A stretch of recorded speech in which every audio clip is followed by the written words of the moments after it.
Dicastério para a doutrina da fé. Mater Populi Fidelis. Nota doutrinal sobre alguns títulos marianos referidos à cooperação de Maria na obra da salvação. Mãe da Graça. Lá onde só Deus pode chegar. Água viva que jorra. Amor que se comunica no mundo. Critérios. As graças. A nossa união com Maria. A primeira discípula. Mãe do povo fiel. O amor detém-se, contempla o mistério, desfruta em silêncio.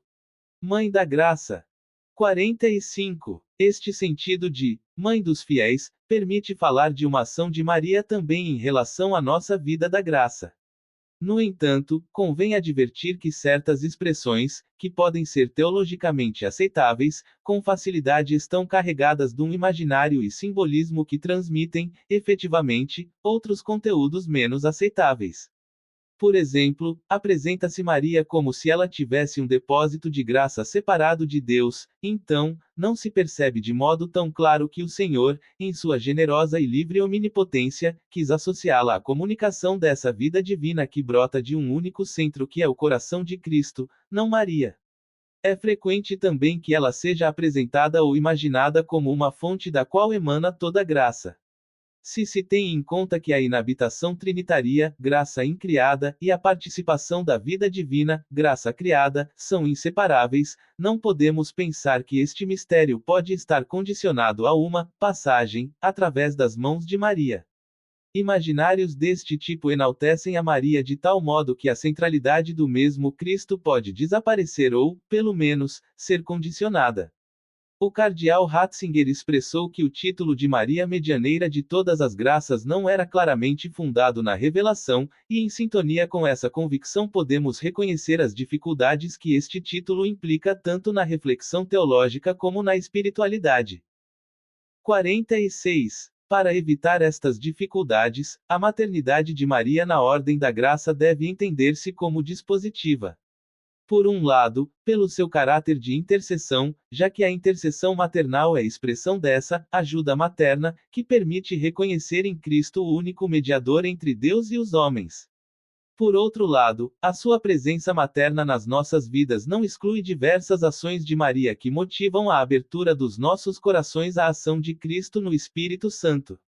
Assim, de diversas maneiras, nos ajuda a dispormos-nos à vida da graça que somente o Senhor pode infundir em nós. 47. A nossa salvação é obra somente da graça salvadora de Cristo e de nenhum outro. Santo Agostinho afirmava que este reino da morte é destruído em cada ser humano apenas pela graça do Salvador, e explicava-o claramente com a redenção do homem injusto. Quem gostaria de morrer por um injusto, por um ímpio, por um iníquo, exceto somente Cristo que por ser tão justo aos injustos quis justificar. Portanto, meus irmãos, não tivemos obra meritória, mas apenas deméritos. Porém, ainda que tais eram as obras dos homens, sua misericórdia não os abandonou e, no lugar do castigo devido, outorgou-lhes a graça que não mereciam, para resgatar-nos, não a preço nem de ouro nem de prata, mas a preço do seu sangue derramado. Por isso, quando São Tomás de Aquino se pergunta se alguém pode merecer por outro, responde que ninguém, salvo Cristo, pode merecer para outrem a primeira graça. Nenhum outro ser humano pode merecê-la em sentido estrito, de condigno, e neste ponto não existe nenhuma dúvida, embora ninguém possa ser justo senão pela comunicação dos méritos da paixão de nosso Senhor Jesus Cristo.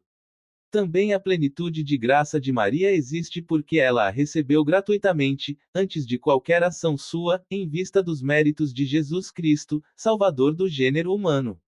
Somente os méritos de Jesus Cristo, entregue até o fim, são os que se aplicam à nossa justificação, pois, maior obra é a justificação do ímpio, que termina pelo bem eterno da participação divina, do que a criação do céu e da terra. 48. No entanto, um ser humano pode participar com seu desejo do bem do irmão e é razoável, congruo, que Deus atenda esse desejo de caridade que a pessoa expressa, orando, ou, pelas próprias obras de misericórdia. É verdade que este dom da graça pode ser derramado apenas por Deus, já que excede a capacidade da nossa natureza, e que existe uma distância infinita entre a nossa natureza e a sua vida divina. Todavia, pode fazê-lo cumprindo o desejo da mãe, que deste modo se associa alegremente à obra divina como humilde serva. 49. Como em Caná, Maria não diz a Cristo o que tem de fazer. Ela intercede manifestando a Cristo as nossas carências e necessidades, e os nossos sofrimentos, para que ele atue com seu poder divino. Não tem vinho, Jó 2, 3. Também hoje ela nos ajuda a dispormos-nos à ação de Deus. Fazei o que ele vos disser, Jó 2, 5. As suas palavras não são uma simples indicação, mas convertem-se numa verdadeira pedagogia materna que introduz a pessoa, sob a ação do Espírito, no sentido profundo do mistério de Cristo. Maria escuta, decide e atua para nos ajudar a abrir a existência a Cristo e a sua graça, porque Ele é o único que opera no mais íntimo do nosso ser. Lá onde só Deus pode chegar. 50. Como nos recorda o Catecismo, a graça santificante é, antes de tudo e principalmente, o dom do Espírito que nos justifica e nos santifica. Não é simplesmente uma ajuda, uma energia que se possui, mas é o dom gratuito que Deus nos faz de sua vida infundida pelo Espírito Santo na nossa alma, que pode ser descrito como inabitação da Trindade no mais íntimo, como amizade com Deus, como aliança com o Senhor. Exclusivamente Deus pode fazê-lo, porque implica superar uma desproporção infinita. Esta doação de si da Trindade, penetrar na alma, e labitur, por parte de Deus mesmo, implica um efeito de transformação inerente no mais íntimo do cristão. São Tomás de Aquino, para esta penetração no íntimo do ser humano, utilizava este verbo que somente poderia aplicar-se a Deus, e labi, já que apenas Deus, não sendo uma criatura, pode chegar a essa intimidade pessoal sem violentar a liberdade e a identidade da pessoa. Somente Deus chega ao mais íntimo da pessoa para realizar a sua elevação e transformação quando se entrega como amigo e, por isso, nenhuma criatura pode conferir a graça. São Tomás repete ao falar da graça sacramental, enquanto causa principal, só Deus causa o efeito interior do sacramento. Quer porque só Deus penetra na alma, no que recebe o efeito do sacramento, e não pode nenhum agente obrar imediatamente onde não está. Quer também porque a graça, efeito interior do sacramento, vem só de Deus. 51. Outros autores expressaram-se em modo semelhante, entre os quais destaca-se São Boaventura. Ele ensinava que quando Deus opera com a graça santificante num ser humano, torna-o absolutamente imediato a ele. Deus, por graça, faz-se plenamente próximo ao ser humano, com uma absoluta imediatez, com um entranhar-se no íntimo do ser humano que somente ele pode realizar. A mesma graça criada, então, não opera como um intermediário, mas é um efeito direto da amizade que Deus presenteia tocando diretamente o coração humano. E assim, sendo Deus quem realiza a transformação da pessoa quando se entrega como amigo, não existe meio algum entre Deus e o ser humano transformado. Somente Deus é capaz de penetrar assim, tão profundo, para santificar, até fazer-se absolutamente imediato, e apenas Ele pode fazê-lo sem anular a pessoa. 52. Na encarnação, o Filho eterno e natural de Deus assume uma natureza humana que ocupa um lugar único na economia da salvação. Hipostaticamente unida ao Filho por uma graça que é sem dúvida alguma infinita, essa humanidade recebeu a graça segundo uma eminência máxima. Por isso, pela eminência da graça que recebeu, compete-lhe, competite sibi, distribuir essa graça aos outros, o que pertence à razão de cabeça. Essa humanidade participa na efusão da graça santificante, que dela transborda ou abunda. Em consequência, segundo sua humanidade, é princípio de toda graça, como cabeça desde a qual esta chega aos demais, em ali os transfunderetur. Essa natureza humana é inseparável da nossa salvação, já que, com a encarnação, todas as ações salvíficas do Verbo de Deus fazem-se sempre em unidade com a natureza humana, que ele assumiu para a salvação de todos os homens. Através da natureza humana assumida, o Filho de Deus uniu-se de certo modo a cada homem, e mereceu-nos a vida com a livre efusão do seu sangue. Pela graça, os fiéis se unem a Cristo e participam em seu mistério pascal, de modo que podem viver uma união íntima e única com Ele, que São Paulo expressava com estas palavras: já não sou eu que vivo, mas é Cristo que vive em mim. GL 2, 20. 53. Nenhuma pessoa humana, nem sequer os apóstolos ou a Santíssima Virgem, pode atuar como dispensadora universal da graça. Apenas Deus pode conceder a graça e falo por meio da humanidade de Cristo, já que, a plenitude da graça de Cristo homem ele a tem como unigênito do Pai. Ainda que a Santíssima Virgem Maria seja preeminentemente, cheia de graça, e, Mãe de Deus, ela, como nós é filha adotiva do Pai e também, como escreve o poeta Dante Alighieri, filha do teu Filho. Ela coopera na economia da salvação por uma participação derivada e subordinada, portanto, qualquer linguagem sobre sua mediação na graça deve entender-se em analogia remota com Cristo e sua mediação única. 54. Na perfeita imediatez entre um ser humano e Deus na comunicação da graça, nem mesmo Maria pode intervir.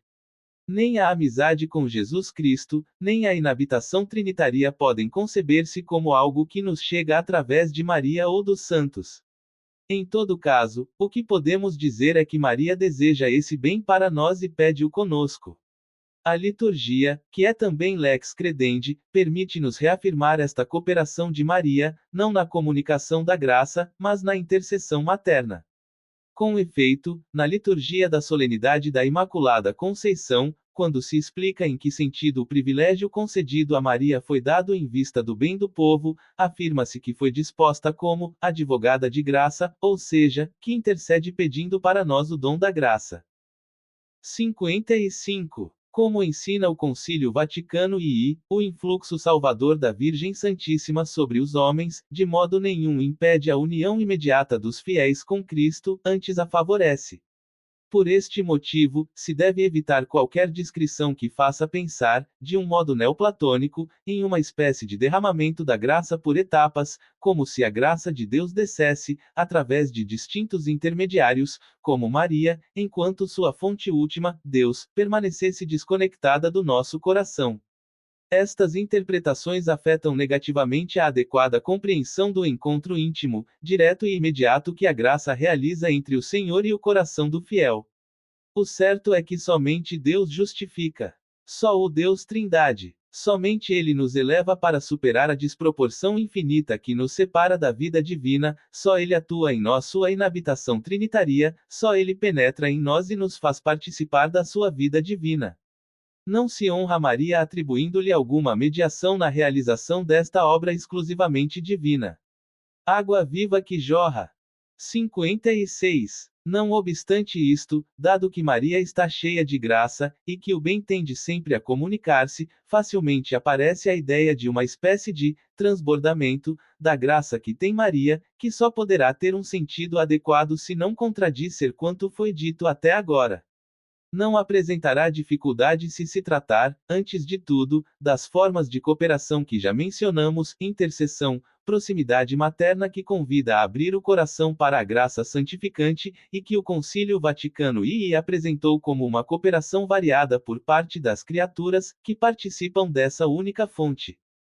57. O caráter fundamentalmente dispositivo da cooperação dos fiéis, principalmente de Maria, na comunicação da graça, aparece plasmado na interpretação tradicional dos rios de água viva, que brotam do coração deles, cf. Jó 7, 38. Embora seja uma imagem potente, que se poderia interpretar como se os fiéis fossem canais de uma transmissão perfeita da graça santificante, contudo, os padres da Igreja, na hora de concretizar como se realiza esta efusão dos rios do Espírito, plasmaram-no em ações de tipo dispositivo. Por exemplo, a oração, o ensinamento e outras formas de transmissão do dom da palavra revelada. 58. Orígenes aplica-o à ciência das Escrituras ou à percepção de seus sentidos espirituais.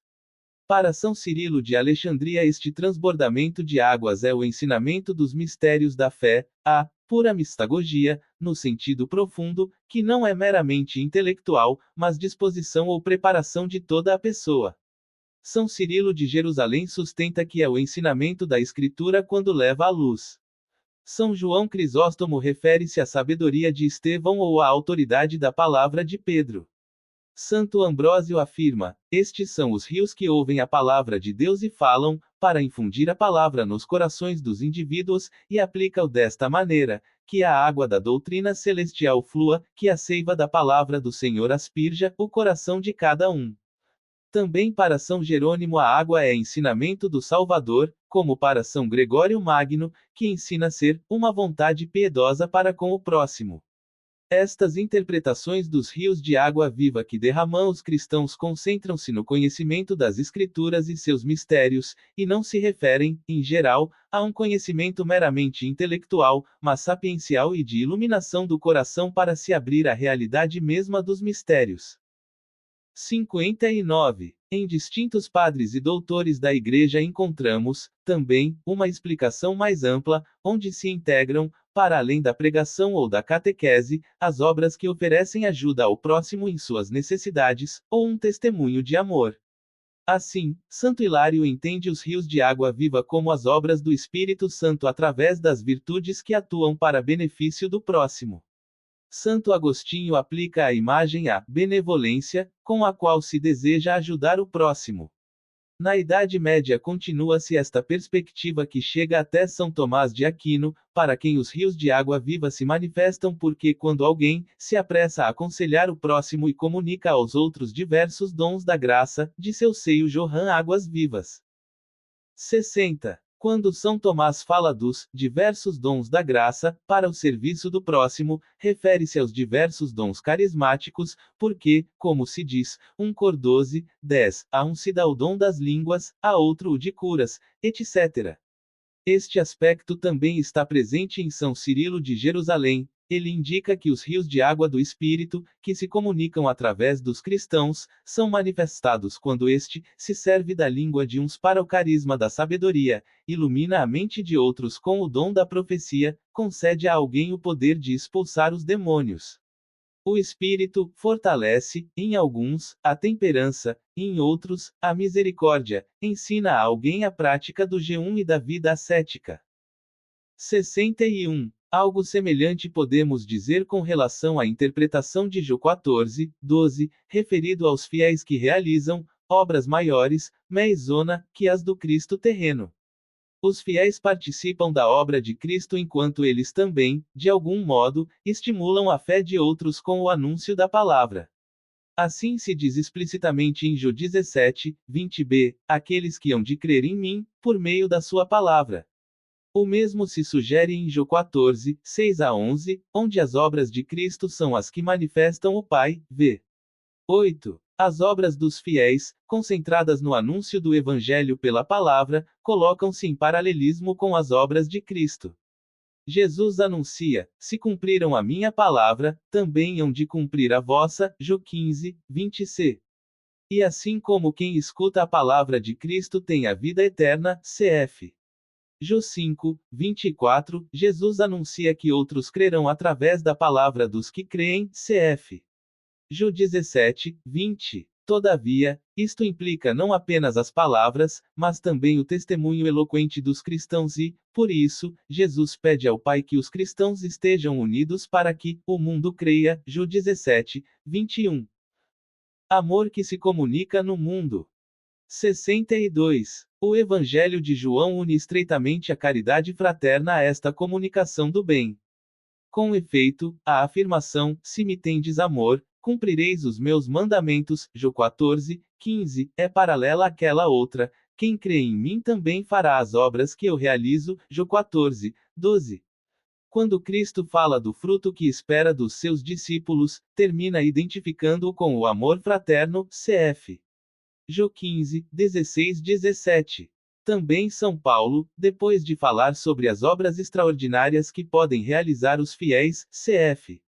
1 Cor 12, propõe um caminho mais excelente quando diz: aspirai, porém, aos melhores dons, tameizona. Aliás, vou mostrar-vos um caminho que ultrapassa, catiperbolém, todos os outros, o amor, 1 Cor 12, 31, cf. 13, 1. As obras de amor ao próximo, também o trabalho cotidiano ou o empenho por mudar este mundo, convertem-se então num canal de cooperação com a obra salvífica de Cristo. 63. Neste sentido se expressaram também os últimos pontífices. São João XXIII ensinava que todo o trabalho e todas as atividades, mesmo as de caráter temporal, que se exercem em união com Jesus, Divino Redentor, se tornam um prolongamento do trabalho de Jesus e dele recebem virtude redentora, para estender e difundir aos outros os frutos da redenção. São João Paulo II entendia esta colaboração como reconstrução, junto com Cristo, do bem que foi danificado no mundo por causa do pecado, porque o coração de Cristo quis precisar da nossa colaboração para reconstruir a bondade e a beleza, e é esta a verdadeira reparação pedida pelo coração do Salvador. O Papa Bento XVI sustentava que, sendo destinatários do amor de Deus, os homens são constituídos sujeitos de caridade, chamados a fazerem-se eles mesmos instrumentos da graça, para difundir a caridade de Deus e tecer redes de caridade. A esta dinâmica de caridade recebida e dada, propõe-se dar resposta à doutrina social da Igreja.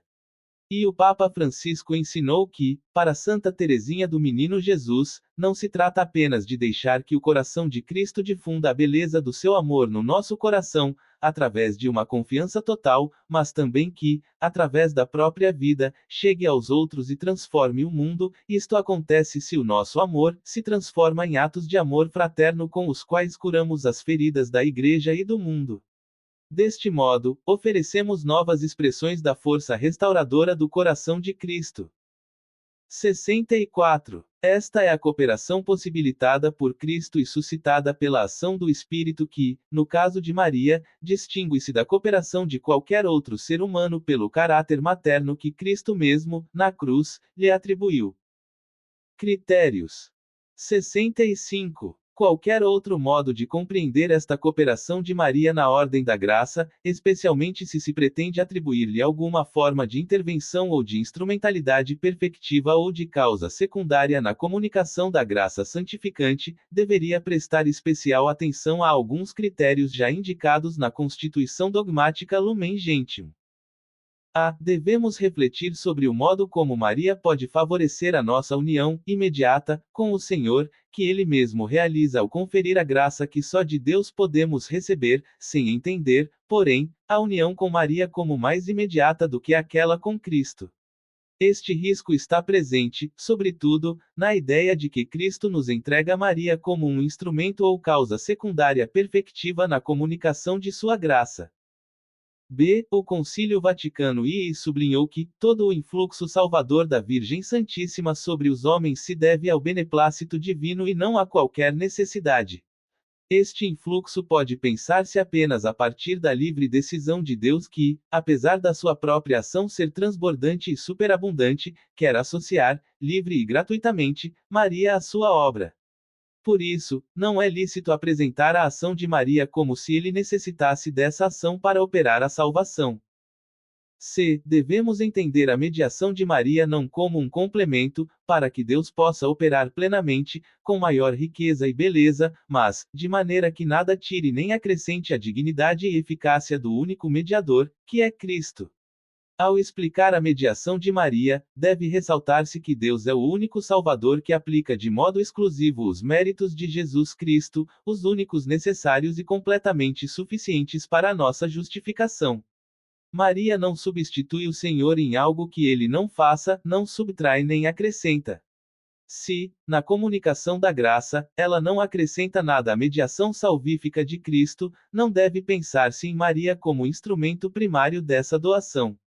Se ela acompanha uma ação de Cristo, por obra do mesmo Cristo, de modo nenhum isto deve ser entendido como uma ação paralela. Ou melhor, sendo associada a ele, é Maria que recebe do seu Filho um presente que a situa mais além de si mesma, porque é-lhe concedido acompanhar a obra do Senhor com seu caráter materno. Voltemos então ao ponto mais seguro, a contribuição dispositiva de Maria, a partir da qual pode pensar-se numa ação em que ela contribua com algo próprio, na medida em que pode dispor de algum modo aos outros.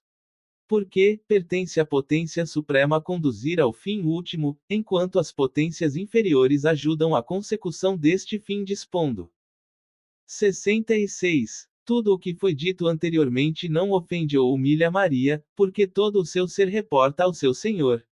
A minha alma glorifica o Senhor, LC 1, 46. Para ela não existe outra glória que a de Deus. Sendo mãe, duplica a sua alegria vendo como Cristo manifesta a beleza inesgotável e superabundante de sua glória curando, transformando e enchendo de si o coração desses filhos, que ela acompanhou no seu caminho até ao Senhor. Portanto, um olhar dirigido a ela que nos distraia de Cristo, ou a coloque no mesmo nível do Filho de Deus, ficaria fora da dinâmica própria de uma fé autenticamente mariana. As graças. 67. Alguns títulos, como por exemplo o de medianeira de todas as graças, têm limites que não facilitam a correta compreensão do lugar único de Maria. Com efeito, ela, a primeira redimida, não pode ter sido medianeira da graça que ela mesma recebeu. Este não é um pormenor de pequena importância, porque manifesta algo central, que também nela o dom da graça a precede, procedendo da iniciativa absolutamente gratuita da Trindade, em atenção aos méritos de Cristo. Ela, como todos nós, não mereceu a sua justificação por alguma ação sua precedente, porém nem mesmo por uma ação posterior. Também para Maria, a sua amizade com Deus pela graça será sempre gratuita. A sua figura preciosa é testemunha suprema da receptividade fiel de quem, mais e melhor do que qualquer outro, se abriu com docilidade e plena confiança à obra de Cristo e, ao mesmo tempo, é o melhor sinal do poder transformador dessa graça. 68. Por outro lado, o título antes mencionado corre o perigo de ver a graça divina como se Maria se convertesse em uma distribuidora dos bens ou energias espirituais em desconexão com a nossa relação pessoal com Jesus Cristo.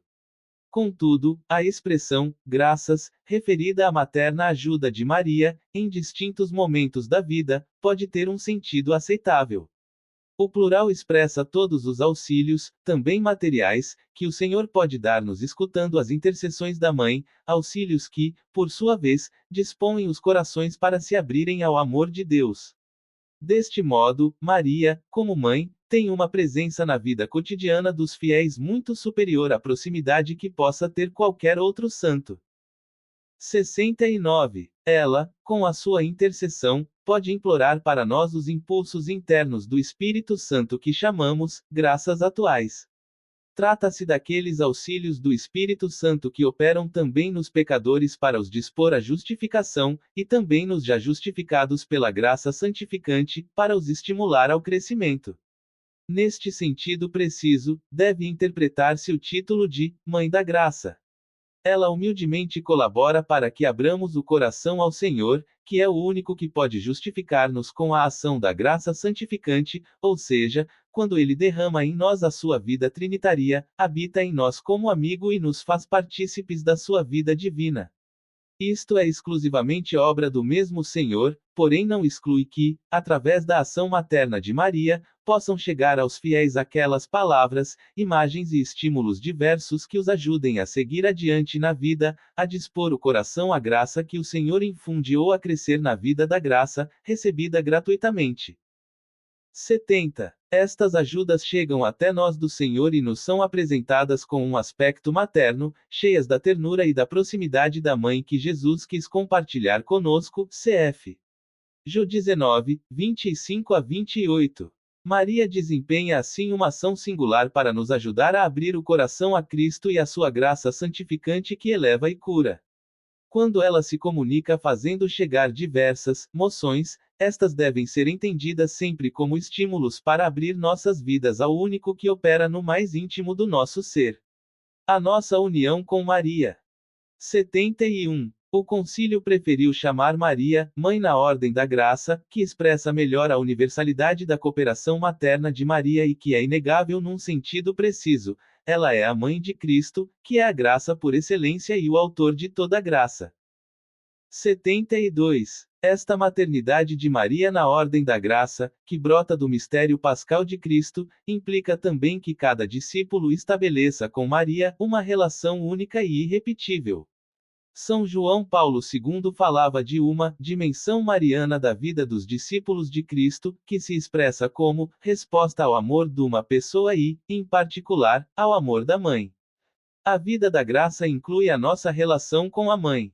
A união com Cristo por graça une-nos, ao mesmo tempo, a Maria numa relação feita de confiança, ternura e afeto sem reservas. A primeira discípula. 73. Ela é, a primeira discípula, aquela que melhor aprendeu as coisas de Jesus.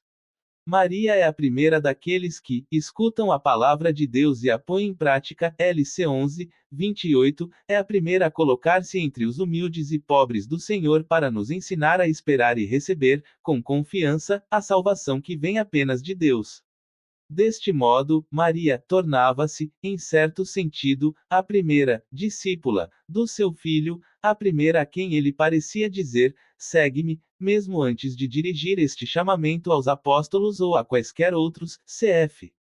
João 1, 43. Ela é modelo de fé e caridade para a Igreja pela sua obediência à vontade do Pai, cooperação na obra redentora do seu Filho e abertura à ação do Espírito Santo.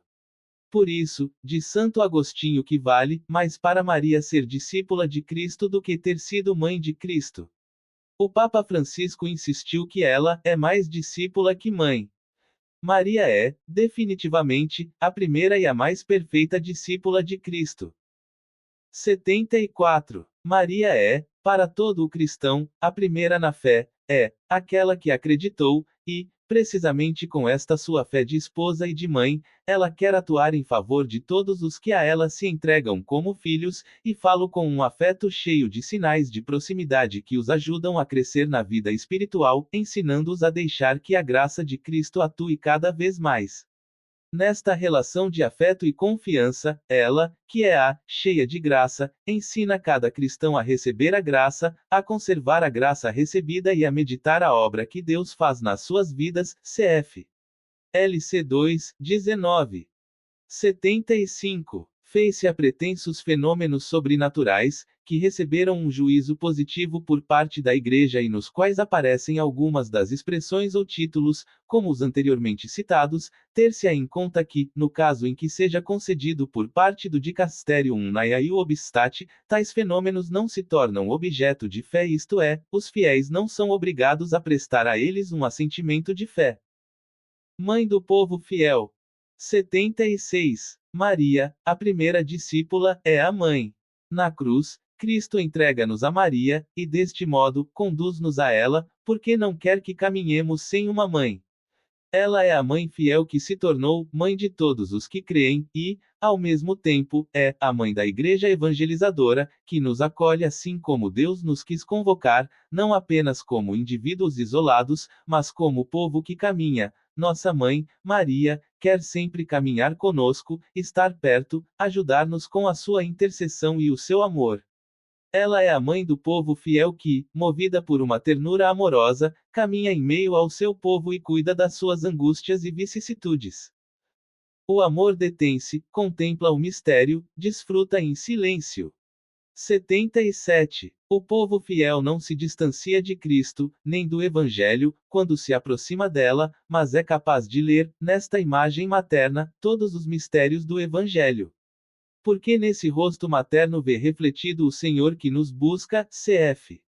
LC 15, 4 a 8, que vem ao nosso encontro com braços abertos. Cf. LC 15, 20, que se detém diante de nós. Cf. LC 18, 40, que se inclina e nos levanta até a altura do seu rosto. Cf. Os 11, 4, que nos olha com amor. Cf. MC 10, 21, e não nos condena. Cf. Jo 8, 11, os 11, 9. No seu rosto materno muitos pobres reconhecem o Senhor que derrubou os poderosos de seus tronos e exaltou os humildes. LC 1, 52. Esse rosto de mulher canta o mistério da encarnação. Nesse rosto de mãe, transpassada pela espada. Cf.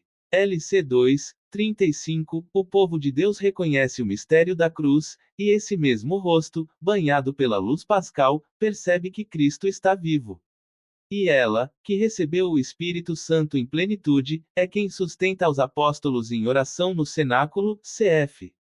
Ect 1:14. Por isso, podemos dizer que, a fé de Maria, atendo-nos ao testemunho apostólico da Igreja, torna-se, de alguma maneira, incessantemente a fé do povo de Deus que está a caminho. 78. Como diziam os bispos latino-americanos, os pobres encontram a ternura e o amor de Deus no rosto de Maria. Nela vêem refletida a mensagem essencial do Evangelho. O povo simples e pobre não separa a Mãe gloriosa de Maria de Nazaré, que encontramos nos Evangelhos, pelo contrário, reconhece a simplicidade atrás da glória e sabe que Maria não deixou de ser uma deles. É aquela que, como qualquer mãe, carregou no ventre o seu filho, o amamentou e o criou com carinho e com a ajuda de São José, não lhe faltando os sobressaltos e as dúvidas da maternidade, cf. LC 2, 48 a 50. Ela é aquela que canta ao Deus que, aos famintos encheu de bens e aos ricos despediu de mãos vazias, LC 1, 53, sofre com os noivos que ficam sem vinho para a festa, cf. Jó 2, 3, sabe correr para dar uma mão à sua prima que necessitava ajuda, cf. LC 1, 39 e 40, se deixa ferir, como que atravessada por uma espada, por causa da história do seu povo, onde o seu filho é sinal de contradição, LC 2, 34, compreende o que é ser migrante ou exilado, cf. MT 2, 13 a 15, na sua pobreza só pode oferecer um par de pombinhos, cf. LC 2, 24, e sabe o que é ser desprezada por ser da família do pobre carpinteiro, cf. MC 6, 3 a 4. Os povos sofredores reconhecem que Maria caminha com eles lado a lado e, por isso, recorrem a ela, sua mãe, implorando ajuda. 79. A proximidade da mãe produz uma piedade mariana, popular, que tem expressões diversas nos distintos povos. Os mais variados rostos de Maria, coreano, mexicano, congolês, italiano e tantos outros, são formas de enculturação do Evangelho que refletem, em cada lugar da terra, a ternura paterna de Deus, que chega até as entranhas dos nossos povos. 80. Contemplamos a fé do povo de Deus, onde tantos irmãos que creem reconhecem espontaneamente Maria como mãe, tal como Cristo mesmo nola propôs na cruz. O povo de Deus gosta de peregrinar aos diferentes santuários marianos, onde encontra consolo e fortaleza para seguir adiante, como quem, no meio do cansaço e da dor, recebe a carícia de sua mãe. A Conferência de Aparecida soube expressar com clareza e beleza o profundo valor teologal desta experiência. Nada melhor que terminar esta nota com estas palavras.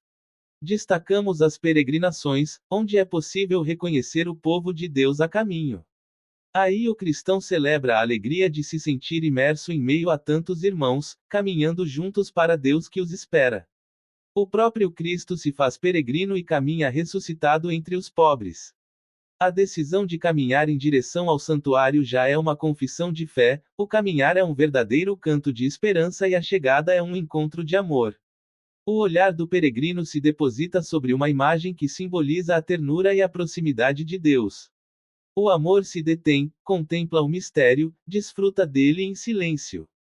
Também se comove, derramando todo o peso de sua dor e de seus sonhos.